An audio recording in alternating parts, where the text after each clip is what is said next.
वणीकरांनो, specially उमेदवारांनो, तुम्ही राजकीय पक्षांना लाखो रुपये देऊन उमेदवारी मिळवता. उमेदवारी मिळवण्यासाठी तुम्हाला या नेत्यांचे खिसे भरावे लागतात. मी तर म्हणते, तुम्ही या नेत्यांच्या नादी लागता कशाला? लोकांच्या नजरेत याल असे कामं तुम्ही स्वतःच का बरं करत नाहीत? का बरं तुम्ही यांच्या जाहिराती पाहून यांच्याकडे उमेदवारी अर्ज भरण्यासाठी व इंटरव्ह्यूसाठी जाता? का बरं तुम्ही असा माहोल क्रिएट करत नाहीत की उमेदवारीसाठी तुम्ही यांच्याकडे नाहीत तर हेच तुमच्याकडे येतील? का बरं तुम्ही स्थानिक असा स्वतःचा राजकीय पक्ष बनवत नाहीत? का बरं तुम्ही स्वतःची रजिस्टर्ड संस्था अथवा नॉन रजिस्टर्ड एखादा ग्रुप युनिटी युनियन बनवत नाहीत जे पूर्णतः मोरल एथिक्सवर चालेल? आणि त्या माध्यमातून निरनिराळे उपक्रम का बरं राबवत नाहीत? मी तर म्हणते, तुम्ही अशी एखादी संस्था संघटन बनवा आणि उपक्रमांतर्गत ते कामे करा जे नगराध्यक्ष, नगरसेवक, नगर परिषद प्रशासकीय प्रमुख अधिकारी यांच्याच्यानी होत नाहीत. अर्थातच जी कामे राजकीय प्रमुख, नगराध्यक्ष व प्रशासकीय प्रमुख, मुख्याधिकारी यांच्या अधिकार क्षेत्रात येतात ती तर आपण आम लोक करू शकत नाही, पण यांच्याकडून करून तर घेऊ शकता. असे काही करा की पुढील 5 वर्षात येणाऱ्या नगर परिषद निवडणुकीत तुमच्या संस्थेचे, संघटनेचे लोक अपक्ष म्हणून उभे राहा व या राजकीय पक्षांच्या नाकावर टिचून यांना धक्का देत निवडून या. अथवा स्वतःचा नवीन एखादा राजकीय पक्ष तयार करा व त्या माध्यमातून असे कामे करा ज्यामुळे या अस्तित्वात असलेल्या राजकीय पक्षांना जोरदार झटका बसेल. कारण अस्तित्वात असलेले राजकीय पक्ष हे करप्शनचे प्रोड्युसर तर आहेच, पण कन्झ्युमर देखील आहेत. वनी मीडियाचे मी खूप आभार मानते. यांच्यामुळे आज आमच्यासारख्या सर्वसामान्य लोकांना माहिती मिळते, आमचं जनरल नॉलेज वाढते. पण एक प्रश्न मी इथे उपस्थित करू इच्छिते. शहरात चाललेल्या चर्चेनुसार नगराध्यक्ष पदासाठी करोडच्या जवळजवळ अशा लाखात तिकीट खरीदल्या गेल्यात, तर नगरसेवकांसाठी अनेक लाख मोजत तिकीट्स खरीदल्या गेल्यात. मग अशात कोणत्या पक्षांनी किती तिकिटा विकल्या, कोणत्या उमेदवारांनी किती उमेदवारी खरीदली, सगळ्यात महागडा उमेदवार कोण ठरला, ही न्यूज वनी मीडियाने कव्हर केली नाही का? लोकल मीडियाकडे हा डाटा पोहोचला नाही का? हवेत तरंगणाऱ्या साऊंड वेव्सकडे बारकाईने कान देऊन असणाऱ्या मीडियाला हे आकडे ऐकून नाही आलेत का? की मुद्दामून वनी मीडिया यावर सस्पेन्स कायम ठेवू इच्छिते? की ही आकडेवारी जनतेपर्यंत पोहोचवू नये अशी समज वनी मीडियाला राजकीय पक्षांकडून देण्यात आली, म्हणजे कितपत माहिती जनतेपर्यंत पोहोचवायची अशी राजकीय नेत्यांनी मीडियासाठी एक लक्ष्मण रेषा आखून दिली की काय? वणीकरांनो, लाखो रुपये खर्च करत या उमेदवारांनी तिकीट विकत घेतल्या. मग अशात निवडून आल्यावर आश्वासन दिलेली कामे करण्यात यांचं खरंच मन लागेल का? की खर्च झालेला पैसा कसा कमावता येईल यात यांचं मन लागेल? हे लोक कामं तर काढतील, दाखवतील, कारण यांना निधी हवा असतो, पण करतील का हा मुख्य प्रश्न आहे. कामासाठी, नागरिकांच्या सुविधांसाठी येणारा निधी हे लोक आपल्या खिशात नाही टाकतील का? कारण यांनी उमेदवारीसाठी यांचे खिसे रिकामे केले आहेत. म्हणून म्हणते, येणाऱ्या नगर परिषद निवडणुकीसाठी असं काही करा की हा जो पैशाचा खेळ जागोजागी चालतो ना, हा खेळच बंद झाला पाहिजे. काढा तुमच्या स्वतःच्या संस्था, बनवा तुमचे ग्रुप, संघटन आणि त्यातलेच तुम्ही अपक्ष म्हणून उभे राहा, जेणेकरून तुम्हाला उमेदवारीसाठी लाखो रुपये मोजावे लागणार नाहीत. आणि एवढेच नाही तर जिंकूनही दाखवा आणि अख्ख्या शहरात अपक्ष राज आणा. तुम्हाला काय वाटतं नागरिकांनो, हे जे नगराध्यक्ष, नगरसेवक, उमेदवारांनी आम्ही निवडून आलं तर हे करू ते करू अशी जी आश्वासने दिली आहेत, लंबे लंबे फेकले आहेत, ते खरंच करणार आहेत का? निवडून आल्यावर सुरुवातीचे दिवस यांचे सेलिब्रेशन, पार्टी, मोज मस्ती, एंटरटेनमेंट यातच जाणार आहेत. आणि हे करण्यात काही दिवस निघून गेल्यावर विजयी उमेदवार विसरणार आहेत की आपण जनतेला काय काय आश्वासने दिली होती, आणि हळूहळू जनता सुद्धा हे सगळं विसरणार आहे. प्रचारादरम्यान राजकीय पक्षांकडून, नेत्यांकडून, उमेदवारांकडून दिलेली आश्वासने, केलेली घोषणाबाजी, लावलेली नारेबाजी ही भलेही आज वर्तमान काळात असते, पण जसा निवडणुकीचा रिझल्ट लागतो हे सर्व भूतकाळात परावर्तित होते. आणि म्हणूनच राजकीय नेते, विजयी उमेदवार आणि आपण जनता सुद्धा या सर्व गोष्टी हळूहळू विसरतो, कारण भूतकाळ हा विसरायचा असतो अशीच शिकवण आपल्याला दिली जाते.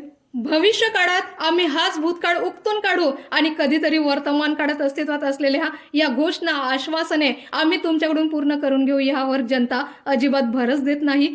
आणि हेच कारण आहे की आश्वासने हे प्रत्येकच निवडणुकीत दिली जातात, तरी सुद्धा शहराची अशी दुरावस्था कशी? भू, जल, वायू या तिघांचेही भयंकर प्रदूषण, ज्याचा थेट दुष्परिणाम हा आरोग्यावर होतो, जीवन मृत्यूवर होतो.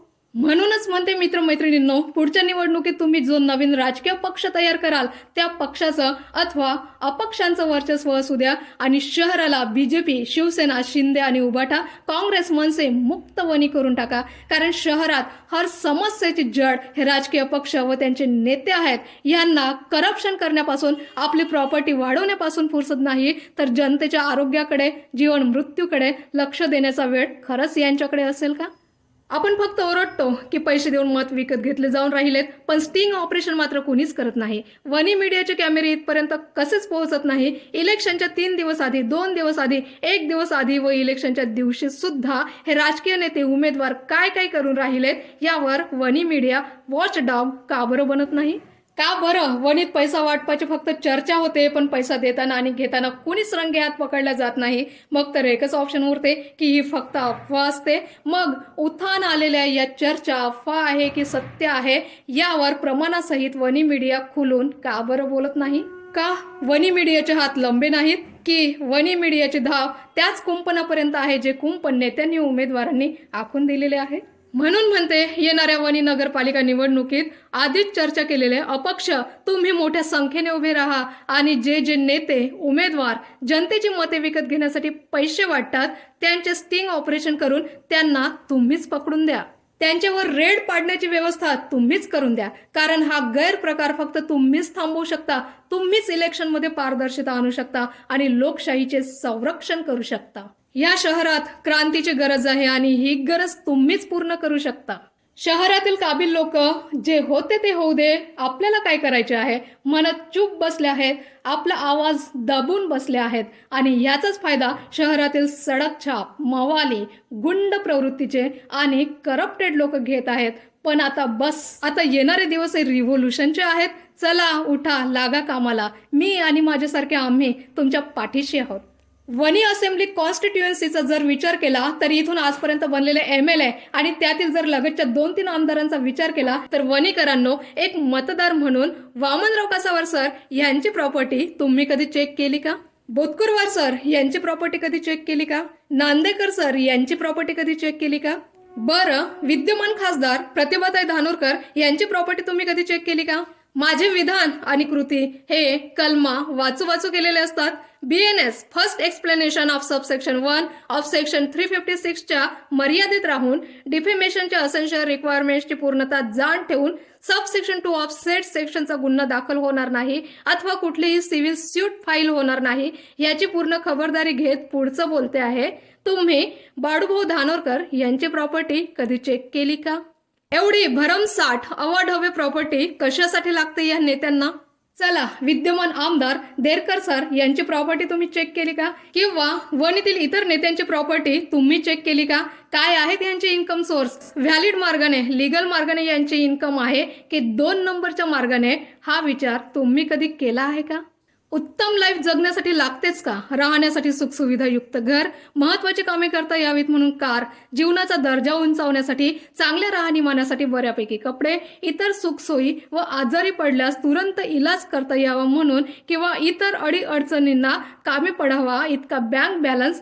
पण हे राजकीय नेते या चौकटीच्या बाहेर जाऊन अफाट संपत्ती जमा करतात आणि हे करताना यांचं इन्कम सोर्स काय असते हा प्रश्न या नेत्यांना आपण कधी केला का?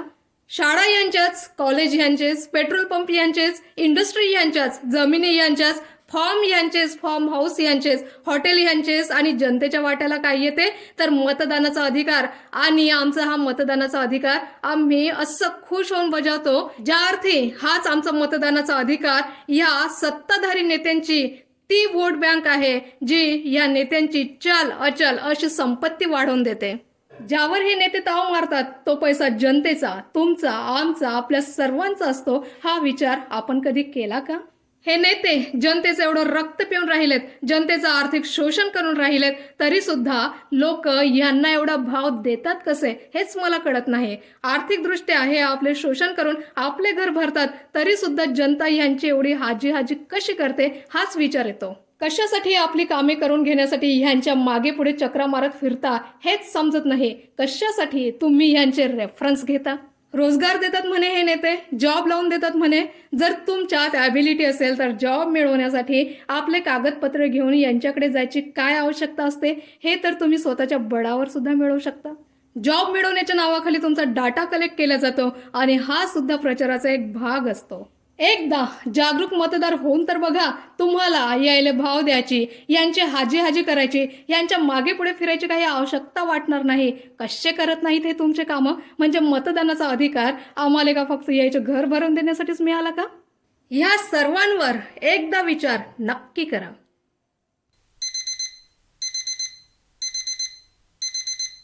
ह्या सर्वांवर एकदा विचार नक्की करा.